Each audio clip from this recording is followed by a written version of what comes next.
China's coronavirus continues to spread. 16 countries outside China have confirmed cases. It has been confirmed that there are 2 cases now in England. This coronavirus stuff is getting scary. I wonder how the Prime Minister's responding. Boris Johnson hasn't been seen in public for 9 days. Sulking in his Grace and Favour mansion at Chevening. Oh, well, you wouldn't spend almost 2 weeks at a mansion if there was nothing to worry about. The latest UK case of coronavirus is the first to be contracted within the country. It has infected almost 84,000 people in more than 50 countries. OK, I'm getting pretty worried. I'll find out what Boris Johnson is saying. I was at a hospital the other night where I think there were actually a few coronavirus patients, and I shook hands with everybody, you'll be pleased to know, and I continue to shake hands. Well, if he's shaking hands at a hospital that actually has coronavirus patients, then there really isn't anything to worry about. Today has seen the biggest leap in COVID-19 cases in the UK. The Prime Minister was asked about the potential for Parliament and MPs to spread the virus. Italy is in the midst of a crisis. They announced that schools across the country will be closed. If Italy's closing schools, then we should be too, shouldn't we? Things like closing schools and stopping big gatherings don't work as well, perhaps, as people think. OK, I guess we shouldn't close anything. Perhaps you could sort of take it on the chin, take it all in one go, and allow the disease, as it were, to move through the population. OK, well, I'm sure Boris Johnson knows what he's doing.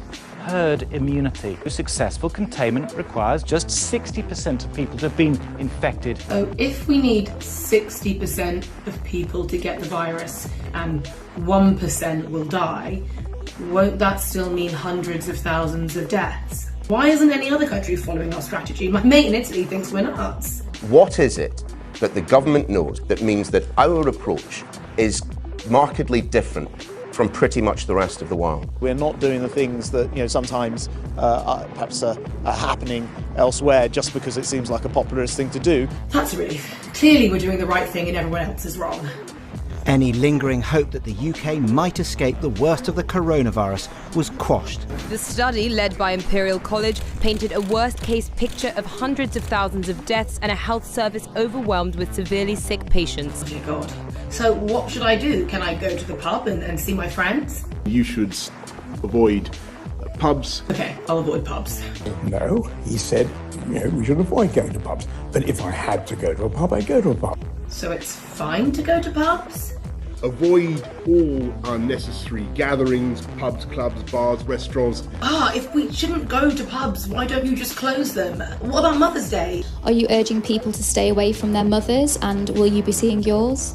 Hope to get to see her. And he also warned people not to visit elderly or vulnerable parents this Mother's Day. Please just say what you mean. If you don't want people to go to pubs, close the pubs. At least that way they'll be able to get insurance. If you want people to not go out, just announce a lockdown. Why is that so hard?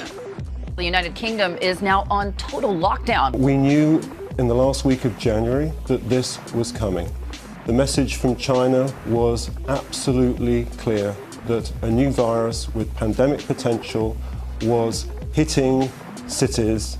We knew that 11 weeks ago. And then we wasted February when we could have acted. Time when we could have ramped up testing, time when we could have got personal protective equipment ready and disseminated. We didn't do it. That is nothing short of a national scandal.